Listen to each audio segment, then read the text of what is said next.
Good morning. I love hearing all of the active chatter. It's just things are just buzzing today. So, my name is Judy Salamaka, and I'm on the board of directors for the Chamber of Commerce. Thank you.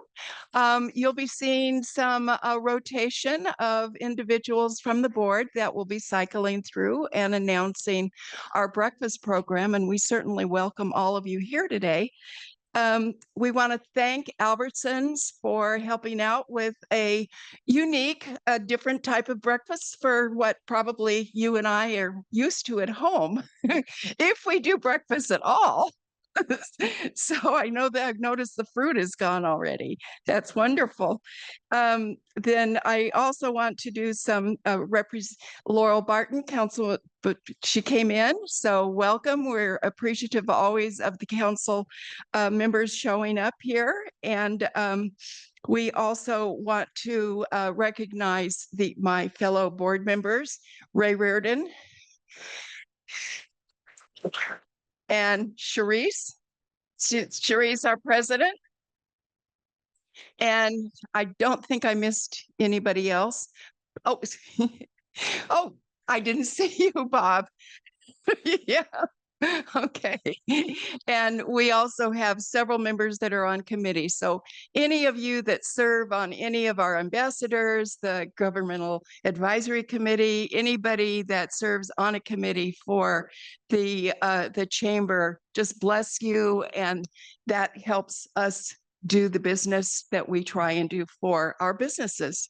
So let's start with our program. We have a very active program this morning, and we'll start out first of all with a fellow friend, a longtime friend, and also a former board member, and Jane Heath. Good morning. How is everybody this morning? Good. So when Jody asked me to speak about my small business success story, I started, because I'm a lawyer and I do research, I looked up the definition of success, right? So the dictionary says success is, quote, the accomplishment of a goal, aim, or purpose. So sorry to disappoint you. But if that's the definition, then I'm not successful. I never set out to run my own law practice. That was never a goal. I don't have an entrepreneurial bone in my body. Before I went to law school, I was content to work for law firms as a paralegal and administrator. The lawyers I worked with encouraged me to go to law school, but I resisted. I liked my groove and I wasn't anxious to change it. I told them there was nothing I wanted to do that I needed a law degree to do.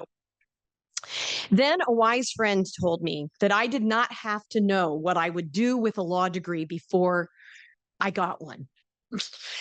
And he said that when I finished the degree, my path would become clear. Well, it turned out he was right.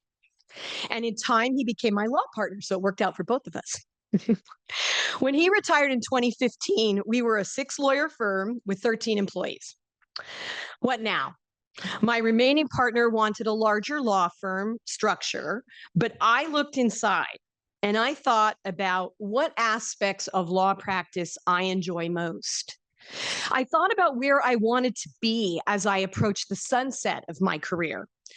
That's how I formed Slow Conflict Management and moved my practice to Morro Bay. Conflict management is a creature of business school, not law school. It's based on the principle that if we can look at the complex modern world we live in and plan for the most likely things that can go wrong, we won't need conflict resolution because we will have strategies to avoid them. And particularly those issues that sink enterprises, the big pieces. And it was clear to me that to do this work, I needed to be on my own, without the expectations of partners seeking more direct or traditional paths to success. I love practicing law. I love the satisfaction of assisting folks with thorny issues that are keeping them from reaching the levels of success that they seek. I love helping them learn the information they need to comply with the ever-increasing complexities of California law. I love doing this here in Morro Bay. In recent years, I've narrowed my practice so that now I mostly provide advice to local employers and conduct independent workplace investigations. For lawyers, the accepted definition of success is wealth or prestige or even fame. But for me, it's getting up every morning knowing that I can relieve someone's burden using skills and judgment that I spent a lifetime developing. And it's enough. To make a living doing that is a bonus. Along the way here, I made an amazing discovery. Sometimes when you have a skill or a product and you can use that skill or product to make a living, you have it all. Sometimes success does start with a singular aim or purpose. And for those who have it, success is achieving that goal. But sometimes success starts with a leap of faith. Sometimes it starts with an opportunity more than a desire. And sometimes it's a path walked by necessity. Sometimes it's all of those. I suspect I'm not alone in not really consciously choosing the path that I'm on. For me, the definition of success is this. If you are doing what you want and it makes you happy, then you are a success. If you can do that while making a living, then you have it all. That's success for me. So I'm going to change gears here, put on a different hat. Most of you know that my spouse, Walter Heath, is the director of Morro Bay and Bloom. And he directs a merry band of intrepid volunteers who spend their free time beautifying Morro Bay by tending public spaces and maintaining the downtown flower boxes. Morro Bay and Bloom provides over 4,000 hours of labor each year to bring warm color to our city, 2 hours at a time. The labor's free, but the materials and equipment cost money. So Morro Bay and Bloom is fortunate to partner with Cameron Wilson and the Bay Theater, who will share his own success story with you shortly. And they are going to screen the 1980s film Goonies. Now, and that on Saturday at noon. Now, what I know about Goonies is that my 40 and 45-year-old children did the Goonies greeting of the face. I can't do it. Maybe I can. Let me try. There. That's it. That's it. That's what I know about Goonies. They did that at both of their weddings. So that's how I know about Goonies. But I understand that it's a lot of fun, and Cameron may tell you more about it. I don't know what his plan is. But I hope that you will consider coming. The tickets are $15 each. And we are very, very fortunate because one of our own, Bill LaFay, has sponsored the fundraiser such that every dollar that you spend on a ticket goes directly to Morro Bay's work, to Morro Bay and Bloom's work. So thank you, Bill.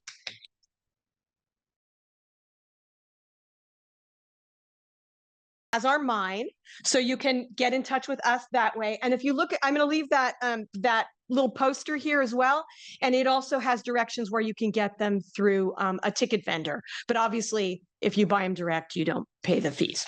So it's this Saturday at noon. So what's this Saturday? 20th. July 20th at noon. So thanks very much for your attention. I'm going to let the show go on. Thanks.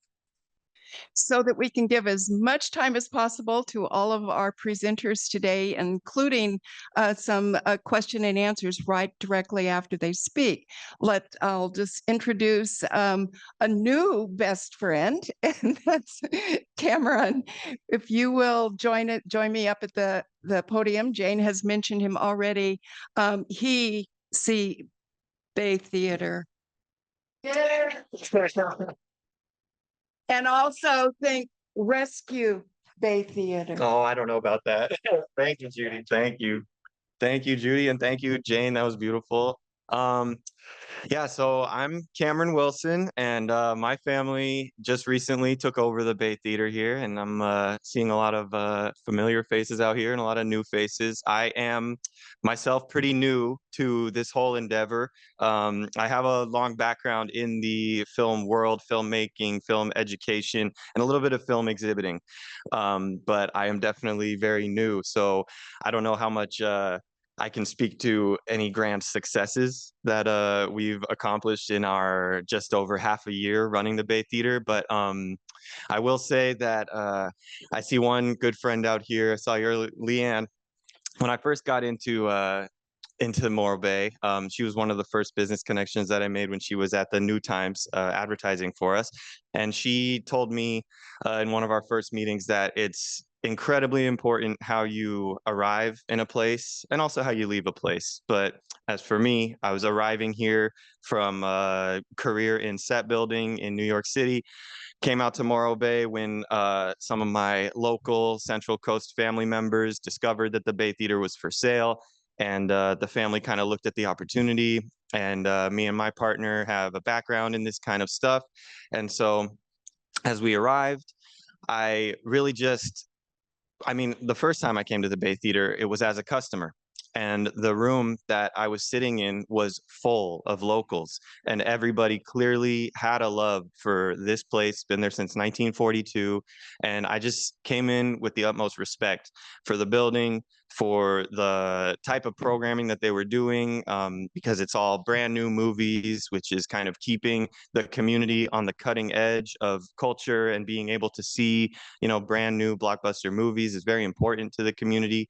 So the kind of value in the pricing and the quality of that movie experience was all very apparent right when we arrived. So for me, a success uh, that I set up for myself, a kind of mark to hit, was just to keep the lights on and keep things operating just in this way that obviously the town is appreciating so much. And just kind of bringing my passion for filmmaking and all that into this job, and just keeping my ears open to what the community wants out of the theater as well. And as a product of that, just talking to my customers, talking to locals, other business owners, a lot of people had a lot of great ideas for how to use that space at the Bay Theater.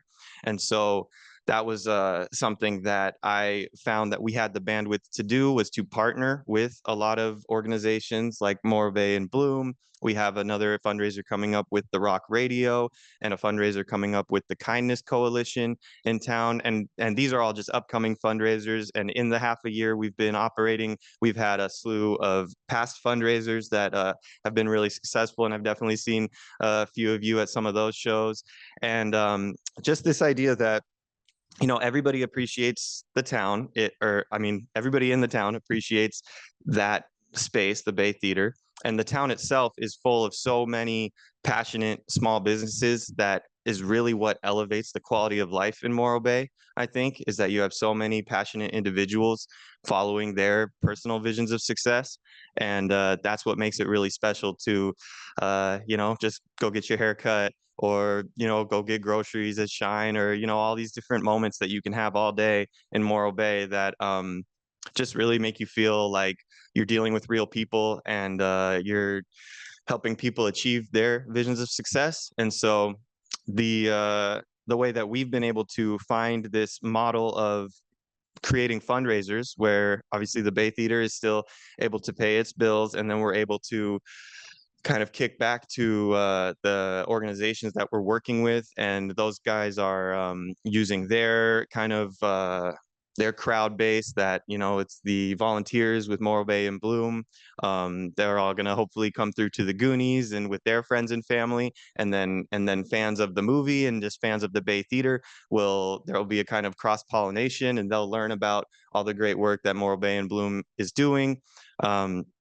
So yeah, just this idea that keeping the doors open to more collaboration and more good ideas flowing through the building is just going to benefit everybody. So in our kind of first run at trying out this business of running the town's movie theater, it's just been about kind of keeping my mind open, keeping the doors open, and just kind of picking up the phone and seeing who wants to watch a movie and invite their friends. So I didn't have as much prepared as as Jane, but yeah, if anybody Q&A, yes. $5 for the movie. You consider a children's movies like Saturday or